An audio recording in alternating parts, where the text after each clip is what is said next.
Hi guys, we will be having our first travel this 2025 and share ko na sa inyo yung mga tech gadgets na dadali natin. First is yung backpack natin. Usually kasi guys, yung ginagamit ko lang naman kapag nagka-travel or short travel is yung Coach ko na leather bag kasi maganda siyang tignan and hindi naman ganun kadami dadalhin ko. Pero ngayon, since mas matagal yung travel natin, kailangan ko nang dalhin itong bag na to from Lowepro. So I believe this is the Fastpak BP250.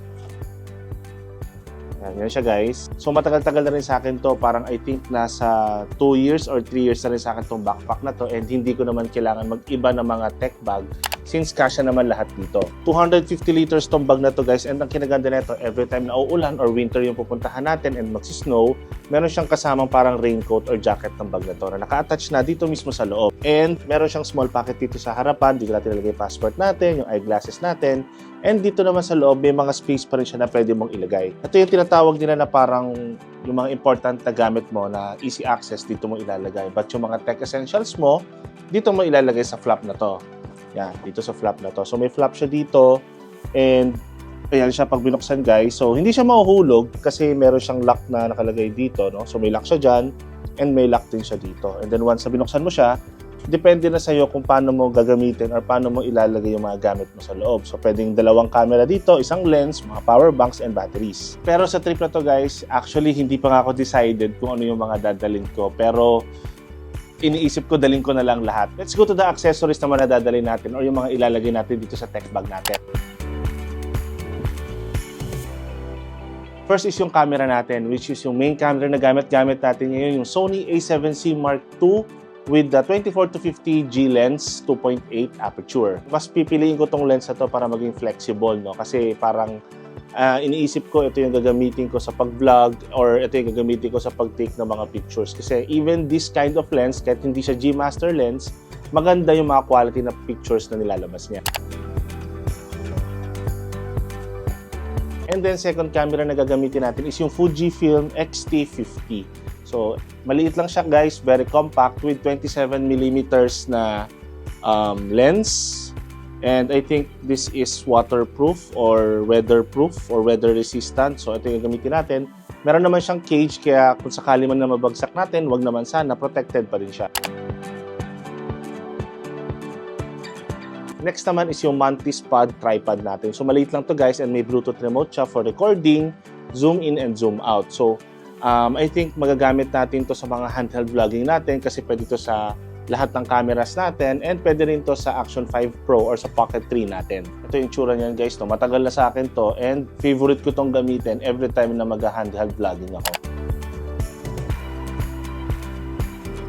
Next naman is yung USB-C hub, no? So, for me, isa to sa mga pinaka-importante lalo na kung mga on-the-go editing ka or kung gusto mo makita agad yung mga capture mo na photos or video sa camera mo, ito yung mabilis na pag-transfer. Kung mapapansin nyo guys, meron siyang 2 USB Type-A, may Type-C siya, and may memory card siya. May micro SD and may regular lang na SD card. And then yung pinaka-port niya guys is USB Type-C. So pwede itong diretso sa inyong mga laptop, sa MacBook mo, sa iPad mo, or even sa inyong mga smartphone. So para sa akin guys, essential talaga to kahit na nagta-travel lang ako local or lumalabas lang ako, lagi ko talagang dala-dala tong USB-C hub. Next naman is yung aking power bank. So ito lang yung power bank na dadalhin ko guys, which is yung wireless power bank from Anker. Ang kinaganda nito, syempre wireless power IQ, charging siya. Meron siyang wattage protection and may LCD screen siya dito sa ibaba. Yan. So makikita mo kung ilang percent yung charge mo, ilang percent or ilang wattage yung nilalabas ng battery nito, and ilang minutes or hours pa yung remaining para magamit mo yung battery na to. Meron din siya dito USB Type-C port dito sa gilid. Isang pro pa sa power bank na to is pwede mo siyang stand or ito yung smartphone habang nag-charge ka ng wireless charging kasi may kickstand siya dito sa likod. Next is yung ating Peak Design na strap, no? Halos lahat ng camera ko meron parang red circle na parang ganito siya. Yan, ganyan, no? So, dito natin ilalagay yan or dito natin i-snap yung ating camera strap, no? So, pakita ko na sa inyo kung paano. Insert mo lang yan dyan and So matibay na yan guys, hindi na yan basta-basta matatanggal. So yun yung kinagusto ko dito sa Peak Design strap na to, madali siyang alisin and madali din siyang ilagay. Of course, set of batteries, no. Meron akong isang RAV Power na extra battery para sa ating A7C Mark II and meron din tayo na isa na original na Sony. And for the Fuji naman, meron akong dalawang extra battery na RAV Power yung brand. So ito yung RAV Power guys. Matibay din to guys. Matagal na sa akin tong mga batteries ko na to. And I think parang mga nasa 2 years na din siya. O yung iba 1 year.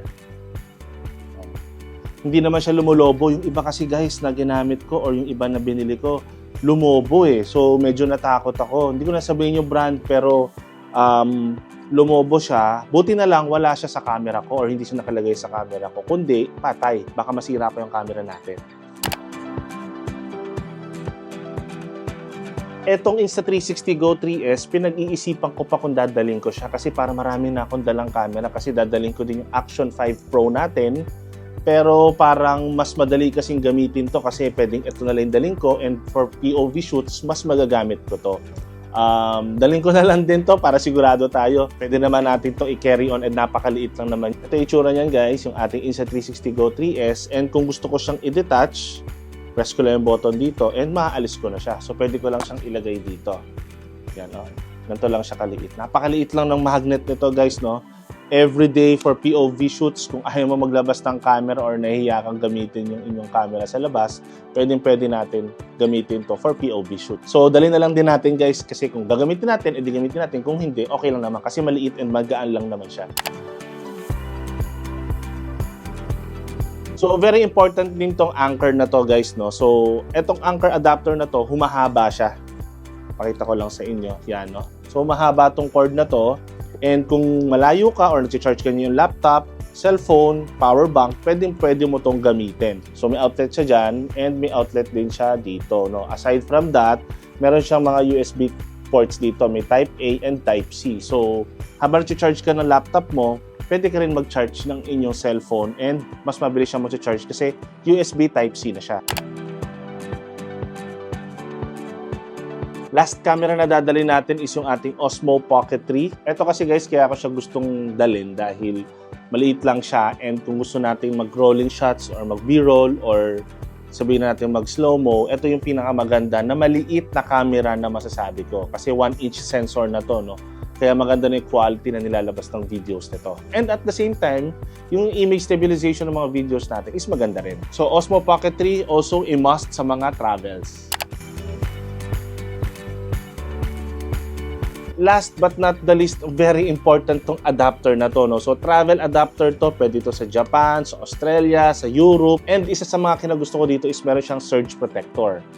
So, meron siyang surge protector dyan and dito naman yung mga saksakan na pwede mong gamitin. No? Nabili ko to guys sa Hong Kong nung last trip namin and so far, ito yung pinakamagandang nabili ko doon and I think na magagamit ko for a long period of time. So, that's it guys. Yun yung mga tech essentials na dadalhin natin sa travel natin. And ang flight namin is around, I think, 6:30 and it's already 12 na ata o 12:30. So, quick lunch lang and then we'll go ahead to the airport. So, see you later guys.